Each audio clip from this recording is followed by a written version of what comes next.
The story of Joseph. Welcome to the beautiful countryside of Canaan, where Joseph, a young shepherd boy, tended his father's flock with love and care.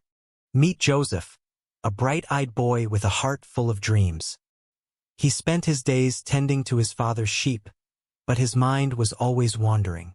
Joseph was the son of Jacob and Rachel. He had 11 brothers, but he was by far the favorite son of his father, Jacob, who had even given him a special coat of many colors which showed that Joseph was his favorite son, and so Joseph's brothers hated him and would not be friendly to him. One night, as Joseph, now a 17-year-old boy, slept under the twinkling stars, he had a dream that would change everything. Angels descended from the heavens, filling his dreams with wonder. Joseph couldn't contain his excitement and rushed to tell his family about his dream. Joseph said to his brothers, "Let me tell you about my dream. We were out in the field, tying up bundles of wheat. Suddenly my bundle stood up, and your bundles gathered around and bowed down to it." His brothers asked, "Do you really think you are going to be king and rule over us?" Now they hated Joseph more than ever because of what he had said about his dream. Joseph later had another dream, and he told his brothers, "Listen to what else I dreamed.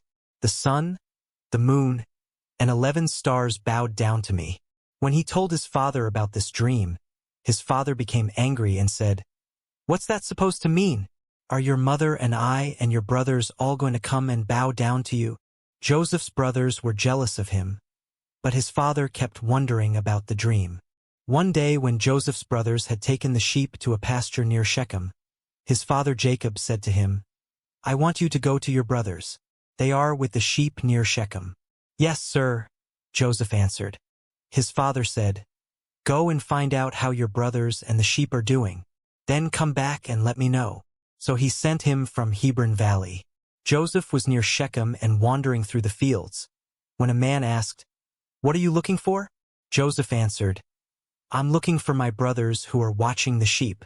Can you tell me where they are?" "They're not here anymore," the man replied. "I overheard them say they were going to Dothan." Joseph left and found his brothers in Dothan. But before he got there, they saw him coming and made plans to kill him. They said to one another, "Look, here comes the hero of those dreams. Let's kill him and throw him into a pit and say that some wild animal ate him. Then we'll see what happens to those dreams." Reuben heard this and tried to protect Joseph from them. "Let's not kill him," he said. "Don't murder him or even harm him. Just throw him into a well out here in the desert." Reuben planned to rescue Joseph later and take him back to his father. When Joseph came to his brothers, they pulled off his fancy coat and threw him into a dry well. As Joseph's brothers sat down to eat, they looked up and saw a caravan of Ishmaelites coming from Gilead.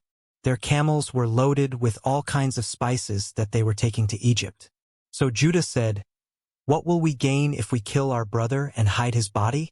Let's sell him to the Ishmaelites and not harm him. After all, he is our brother." And the others agreed, and for 20 pieces of silver they sold him to the Ishmaelites who took him to Egypt. Joseph's brothers killed a goat and dipped Joseph's fancy coat in its blood. After this, they took the coat to their father and said, "We found this. Look at it carefully and see if it belongs to your son." Jacob knew it was Joseph's coat and said, "It's my son's coat. Joseph has been torn to pieces and eaten by some wild animal." Jacob mourned for Joseph a long time, and to show his sorrow he tore his clothes and wore sackcloth. All of Jacob's children came to comfort him, but he refused to be comforted. "No," he said, "I will go to my grave mourning for my son." So Jacob kept on grieving. Meanwhile, the Midianites had sold Joseph in Egypt to a man named Potiphar, who was the king's official in charge of the palace guard. Even though he was a slave, Joseph worked hard and did everything to the best of his ability. God was with Joseph and blessed everything he did. Potiphar noticed how well Joseph was doing and made him head of the household. However, Joseph was just about to face another difficult situation. Potiphar's wife falsely accused Joseph of something he didn't do, which made Potiphar very angry. Even though Joseph was telling the truth, Potiphar believed his wife and had Joseph thrown in prison. God looked after Joseph while he was in prison, so he didn't lose hope, and even continued to use his gift for interpreting dreams to help the other prisoners. One day, two of Pharaoh's servants, the cupbearer and the baker, were thrown into the same prison as Joseph. They both had troubling dreams, and Joseph was able to explain their meanings to them. The cupbearer's dream meant that he would be restored to his position in 3 days.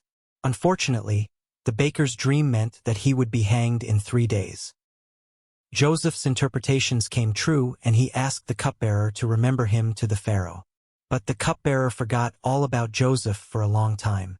One day, more than 2 years later, Pharaoh had very puzzling dreams himself, which none of his wise men could interpret. Suddenly, the cupbearer remembered Joseph and told Pharaoh about him. Joseph was immediately called to the palace to interpret the Pharaoh's dream. He explained to Pharaoh the dreams meant there would be 7 years of plenty in the kingdom followed by 7 years of famine. Joseph advised the king to save up food during the good years, so that they would then have enough food to eat during the bad years.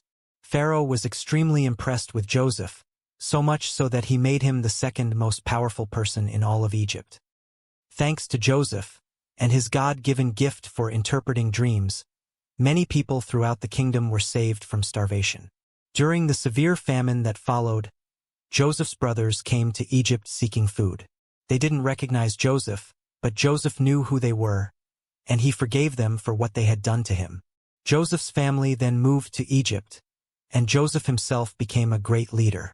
His story shows us the importance of forgiveness, trusting in God, and using our own talents to help others. As the sun set on Joseph's incredible story, one thing was clear: his legacy would live on forever. And so, we bid farewell to the remarkable tale of Joseph, a story of hope, forgiveness, and the power of dreams.